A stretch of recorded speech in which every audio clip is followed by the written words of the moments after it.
La famille Addams sort enfin de sa tombe, cette fois-ci sous le nom de Mercredi. Et j'ai plutôt hâte de vous en parler. Salut à tous, c'est Vince sur Plot Time. On se retrouve aujourd'hui pour parler de la nouvelle série Mercredi. Mais si j'ai quand même une petite préférence pour vendredi. Voilà, petite blague de boomer. Une série américaine créée par Alfred Goss ainsi que Miles Millar. Mais surtout, la réalisation a été confiée en partie à Tim Burton, à peu près 4 épisodes sur 8, qui sera également producteur délégué. Et laissez-moi vous dire que c'est aussi ça le problème. C'est-à-dire qu'on a un peu trop vendu cette série comme le bébé de Tim Burton, qui collait merveilleusement bien à l'univers de la famille Addams. Franchement, on ne pouvait pas mieux choisir, forcément. Alors que lorsque j'ai regardé les choses de plus près, je me suis rendu compte que Tim Burton n'a en fait que peu d'implication dans le projet, enfin à part la réal de quelques épisodes. Ce qui, vous allez me dire, est toujours mieux que rien, certes, mais ce n'est pas le produit de Tim Burton, clairement pas. En tout cas, comme beaucoup de gens, j'ai connu la famille Addams étant petit, et j'étais vraiment très content de voir une nouvelle version en préparation en série, avec de plus le retour de Christina Ricci dans un autre rôle en guise de clin d'œil. Et j'étais aussi très rassuré de voir Tim Burton derrière tout ça, car il est à la fois proche du style, voire même très proche du style, mais différent sur la forme pour proposer une bouffée d'air frais. Hélas, lorsque j'ai vu la première bande-annonce, c'est là que j'ai compris que Tim Burton n'était pas totalement aux commandes, car j'ai eu le sentiment d'une petite douche froide, petite, hein, et je me suis dit, ah putain, ça reste quand même une série Netflix. Une série Netflix pour ados, avec un peu de violence, une série teenager qui se passe dans un lycée avec des ados hyper clichés, et une espèce d'image complètement désynchronisée du ton d'origine. Et là, quand j'ai vu ça, je me suis dit, bon, là, il faut clairement que j'en vois plus avant de juger. Donc, c'est ce que je vais faire et on va en parler plus en détail.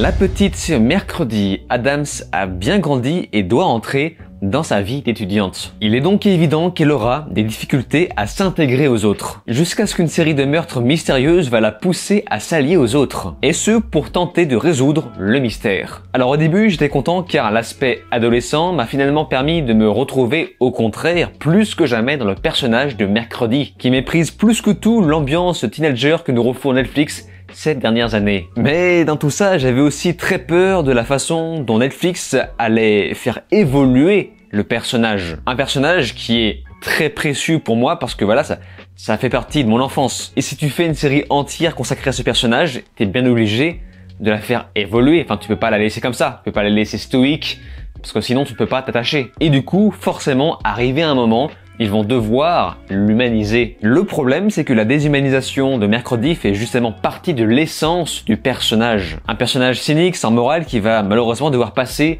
au moule de la série pour ados, qui va devoir donc nous montrer ses premiers émois, etc. Raison pour laquelle ce projet me paraissait déjà casse-gueule dès le départ. Comment ils vont faire pour faire évoluer le personnage? Est-ce qu'ils vont utiliser la carte de Sabrina la sorcière, vous savez, en faisant un genre de Les Nouvelles Aventures de Sabrina sur Netflix? Eh bien la réponse est oui, c'est un peu ça. Et la morale de la série sera donc de discriminer implicitement les actes de la petite, chose inévitable dans l'époque dans laquelle on vit. Et le tout plongé dans une histoire simple sans réelle conclusion. La série a d'ailleurs bien fait de s'appeler Mercredi car tous les projets sont centrés sur elle et non la famille Addams, ce qui est certes logique dans l'histoire, mais quand même un peu frustrant si ce n'est injuste par moments, qui parfois n'apparaissent que pour être désacralisés dans leur personnage. On va donc se contenter de Mercredi et d'autres protagonistes marrants malgré tout, bien qu'un peu stéréotypés, mais bon, on fait avec. En tout cas, dès le lancement de la série, une fois l'intro passée, je me suis dit, ah putain, c'est vraiment une série pour ados standard, j'ai très peur là. Et arrivé à l'épisode 2, je constatais que,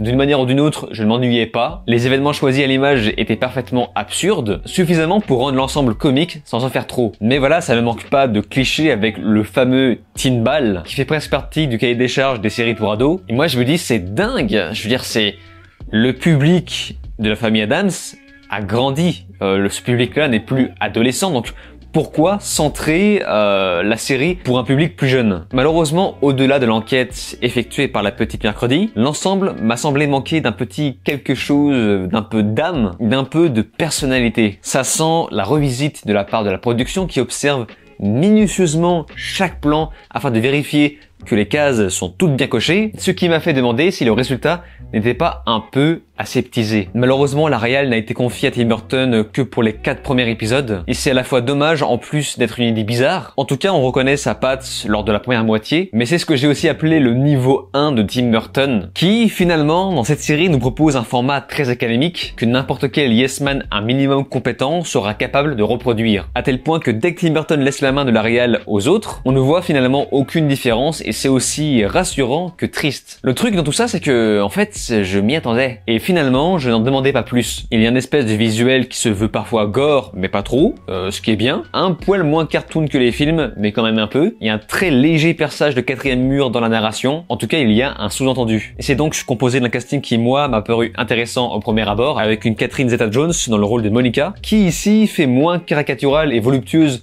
que la version des années 90, mais voilà, elle est dans son rôle. Luis Guzman dans le rôle de Gomez, qui est un choix particulièrement étrange. Il n'a plus du tout son côté séducteur et fringant. Ici, il a l'air au contraire petit et plutôt rond, et ça propose un rendu spécifique à cette série. Donc à ce niveau-là, j'ai envie de dire pourquoi pas. Le seul truc qui m'a vraiment dérangé, c'est que je n'ai pas vraiment reconnu le personnage de Gomez, qui ici ressemble bien trop à une victime désolée d'exister. Pour moi, ce qui faisait l'essence de ce personnage, c'était au contraire sa fierté, sa droiture et son côté mafieux, que je n'ai pas du tout retrouvé dans cette série. On a également choisi Fred Armisen pour le rôle de Oncle Fétide, et là je me suis dit bon bah pourquoi pas, ça marche plutôt bien. Mais malheureusement, tous ces personnages avec le petit frère ne sont absolument pas exploités dans cette série. Mais encore une fois, j'insiste sur le fait que il n'y a pas vraiment d'arnaque, parce que voilà, c'est le titre de la série, c'est mercredi. Et justement, quand on parle de Lou, Jenna Ortega, pour moi, a fait un véritable sans faute. Elle est parfaite dans ce rôle. Elle est parfaite physiquement, il y a vraiment un truc qui se dégage. Le maquillage, le jeu d'actrice, elle est parfaite. Et même les seconds rôles sont bien choisis au niveau du casting, avec une Gwendoline Christie qui est très drôle, et bien sûr la Christina Ricci, toute mon enfance. Et tout ce beau monde sera donc accompagné de La Chose, toujours aussi drôle et cyniquement mignonne. Mais hélas, les effets spéciaux, si on accepte La Chose, ne font pas honneur à la direction artistique. Et je ne parle pas non plus des transformations de fin qui sont un festival de mauvais goût, avec un maquillage complètement nanar. Et franchement, je me suis retrouvé 15 ans en arrière. Ce qui pose problème avec les effets spéciaux dans les transformations, c'est l'aspect caricatural, désynchronisé, des images réelles. Ça plus le côté technique qui ne marche vraiment pas à l'écran. Donc pour moi, les effets spéciaux sont clairement un énorme fail. Et c'est dommage parce qu'à côté, on a un château somptueux et splendide, on a envie d'y être. C'est pourquoi on a reproduit ce schéma pour l'école qui finalement est un genre de Poudlard 2.0, on dirait un peu un Poudlard du pauvre, mais ça colle quand même à l'univers choisi. Et c'est parfait pour nous maintenir dans une ambiance lugubre tout du long, tout en maintenant un code couleur propre à la série, avec un bleu très appuyé, je ne sais pas pourquoi, ils ont vraiment forcé sur le bleu, parce que oui, l'image et les couleurs choisies m'ont paru trop bonbons. On aurait aimé un travail de colorimétrie propre à cette série, afin de sortir du lot des autres productions Netflix. Parce que là, franchement, on pourrait presque confondre la série avec Umbrella Academy. Le reste ne cherche pas trop à se fouler la cheville, je pense par exemple à cette espèce de grosse rosace mi-colorée, mi-noir et blanc, parce qu'il y a le côté noir de Mercredi et le côté coloré de sa copine à côté. Bon,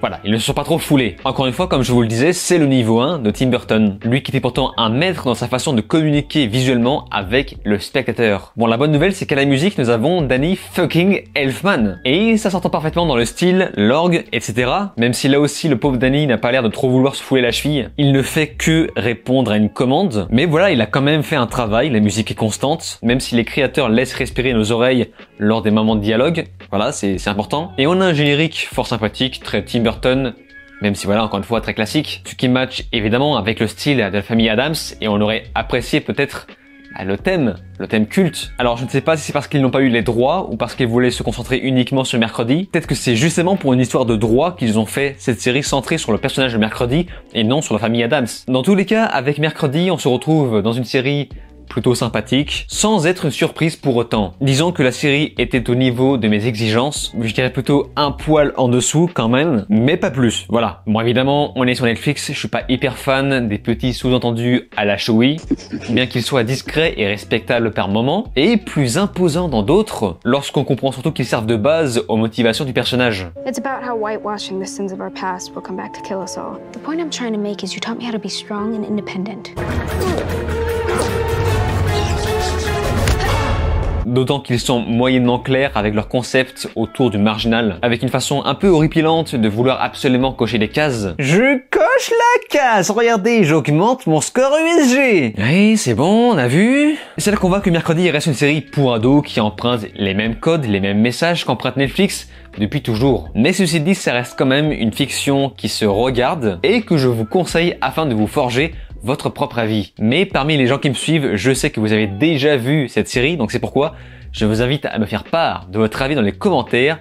Évidemment, comme d'habitude, j'y porterai attention. Et c'est donc sur ces mots qu'on se laisse. N'oubliez pas de vous abonner à ma chaîne YouTube, cliquez sur la cloche, souscrire si vous pouvez et de me rejoindre sur les réseaux sociaux.